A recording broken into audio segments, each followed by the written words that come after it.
Halo teman-teman, jumpa lagi bersama kakak di channel Lego Les. Nah, pada seri video kali ini kita akan banyak belajar tentang bilangan.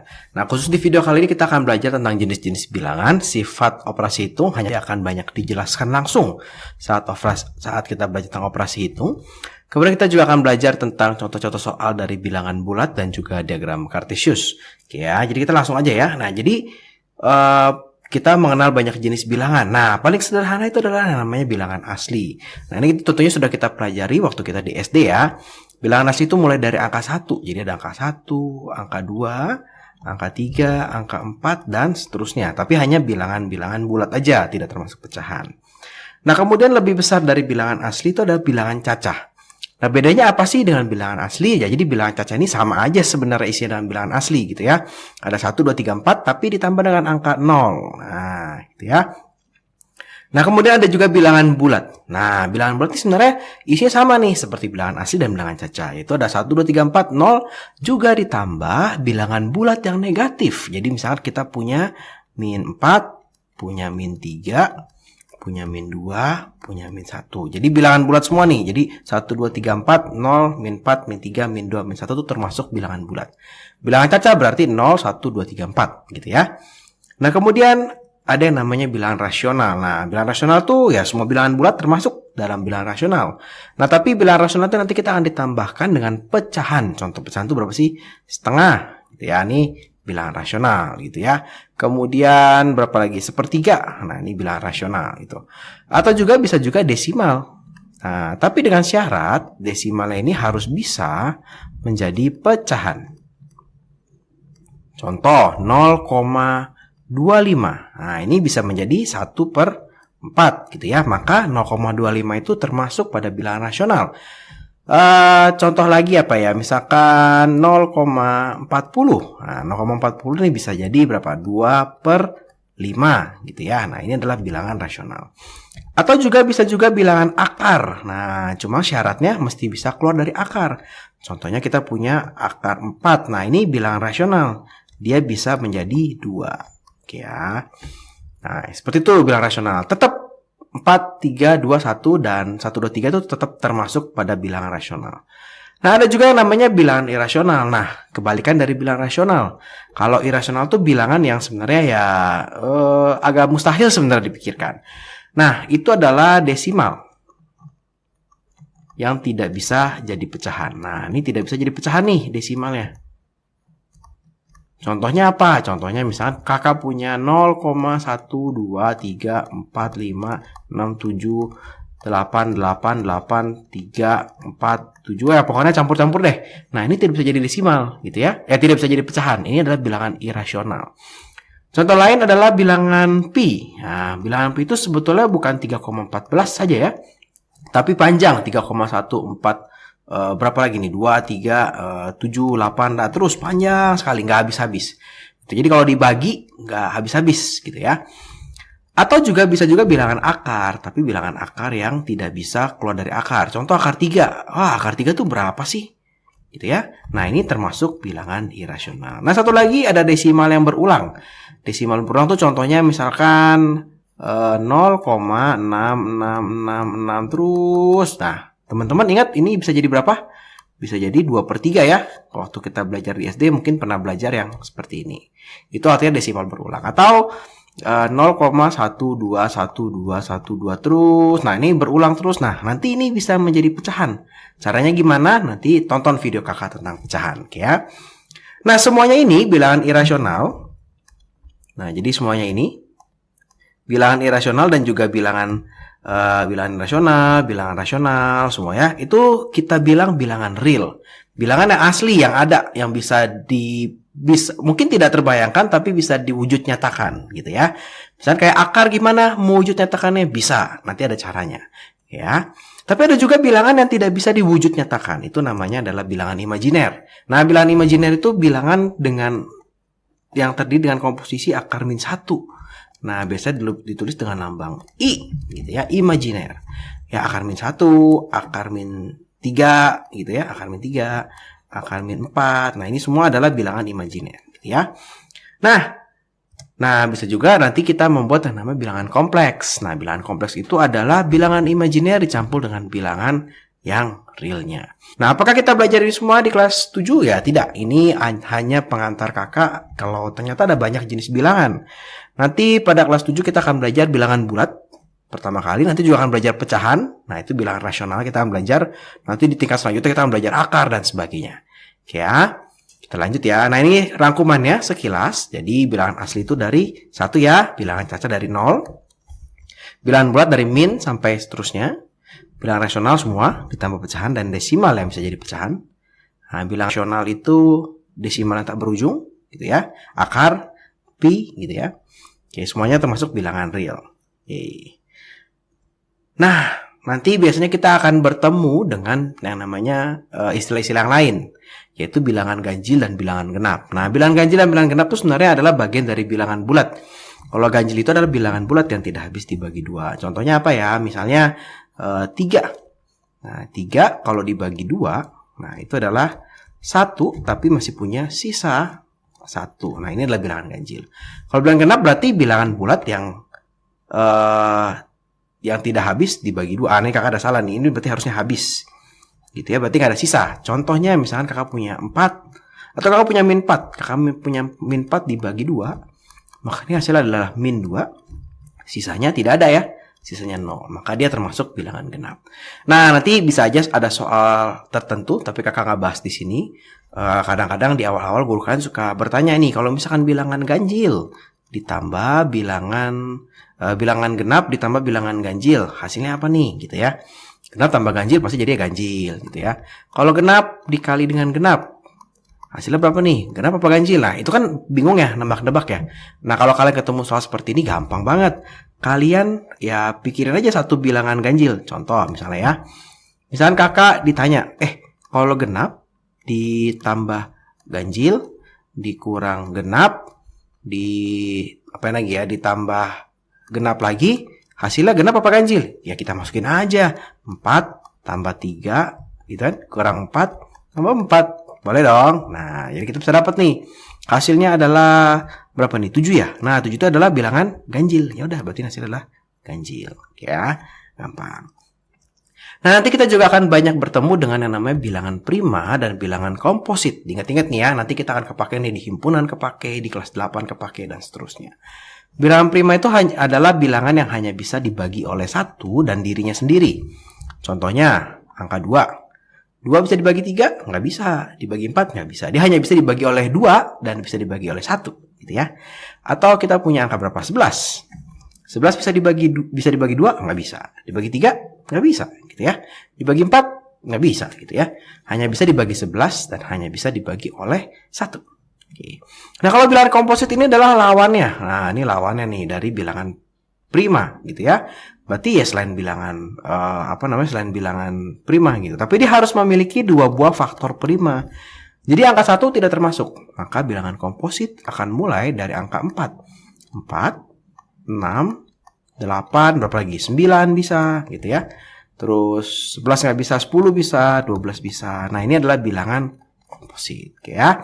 Gampang ya. Jadi ini hanya pengantar tentang bilangan. Nah, nanti kita akan belajar tentang operasi hitung, tapi di sini kakak hanya sedikit saja menjelaskan, gitu ya. Nah, tentunya kita akan pelajari penjumlahan, pengurangan, perkalian, pembagian, dan pemangkatan. Tapi itu di video selanjutnya, oke ya. Jadi ayo tonton video kakak yang selanjutnya. Juga ada sifat-sifatnya. Nanti di masing-masing ketika kita belajar penjumlahan, kita akan belajar sifatnya apa sih penjumlahan. Bisa komutatif atau enggak? Apa sih komutatif? Nah, nanti kita belajar di video selanjutnya. Ya, nanti ada komutatif, ada asosiatif, distributif, dan sebagainya. Nah, ini yang penting nih, yang mungkin kakak pengen kasih tahu.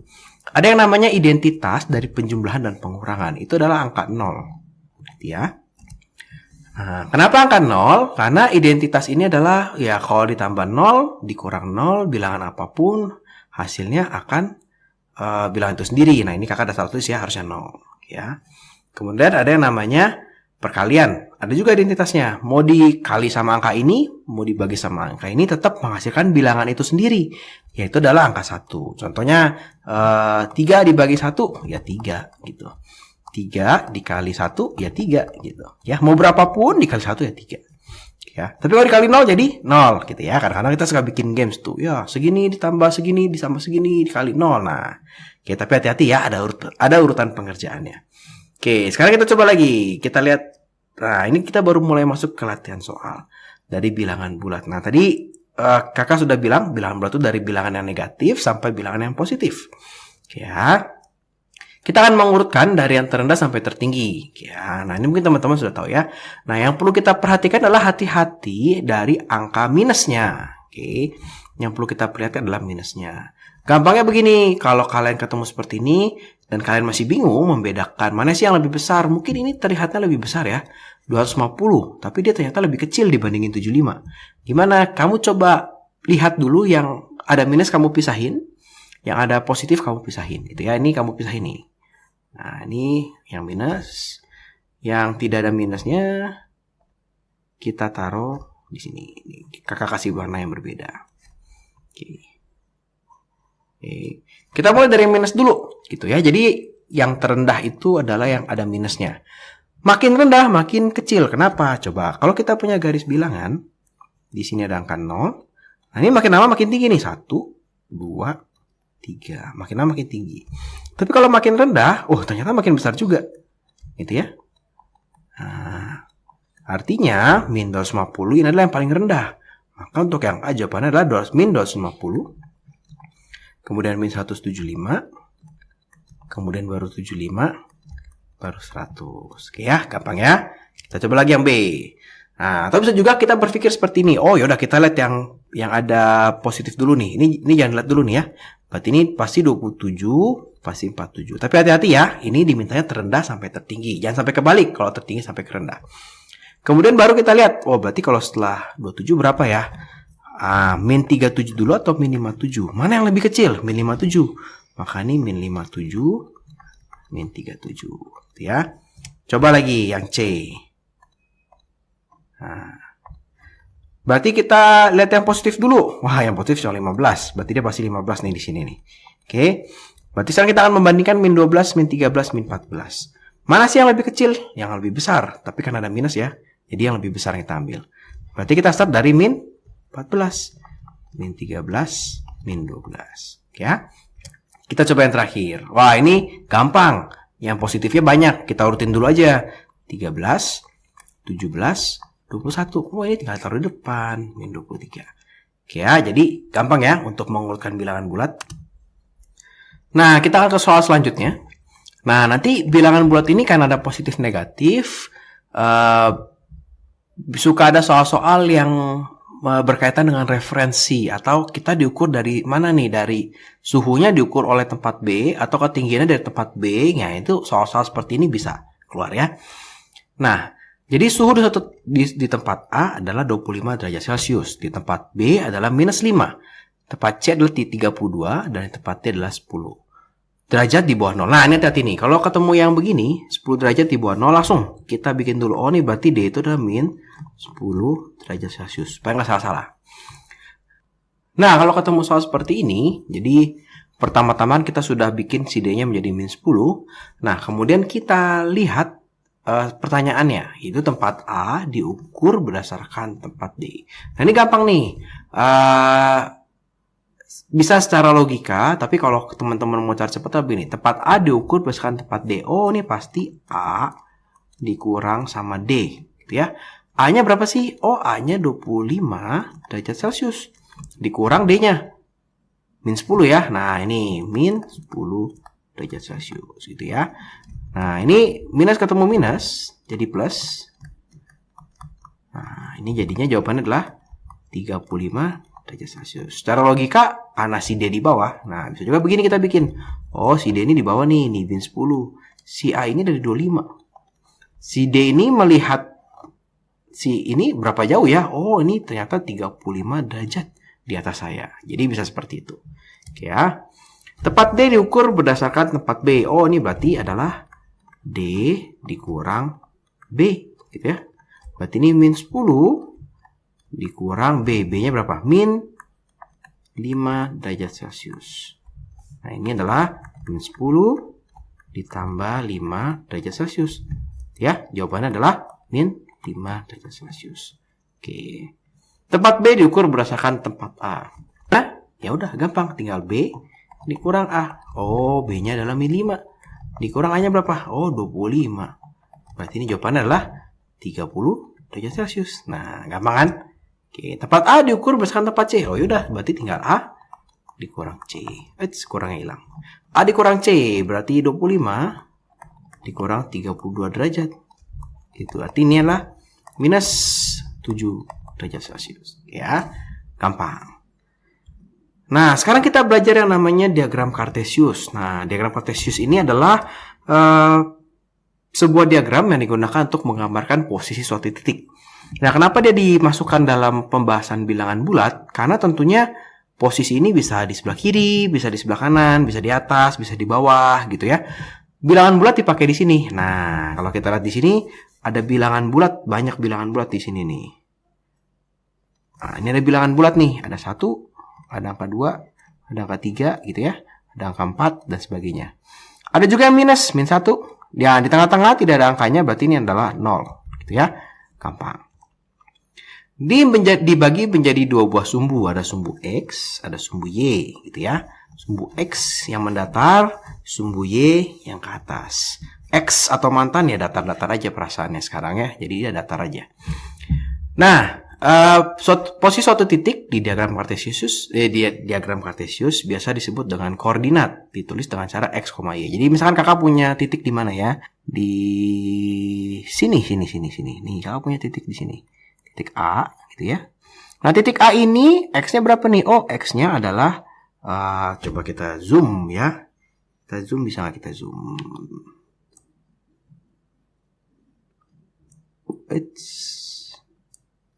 Kita zoom.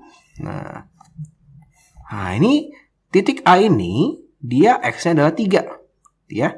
Y-nya adalah min 1 ya. Nah, berarti XA ini bisa kita tulis 3,1 gitu ya. Atau misalkan kakak punya titik di mana? Di sini deh. Di sini gitu ya. Nah, ini titik apa nih? Nah, titik B misalnya. Oke, kita coba zoom ya. Kita coba lihat. Titik B ini ada di min 3. X-nya, Y-nya atau yang sumbu vertikalnya itu ada di min 6. Maka kita bisa tulis B itu adalah min 3, min 6. X, Y. Ya. Nah, sumbu X, nah ini bisa juga disebut absis. Ya. Nah, sumbu Y biasa disebut ordinat. Seperti itu. Oke. Nah, kita coba ke contoh soalnya gimana sih tentang diagram Cartesius.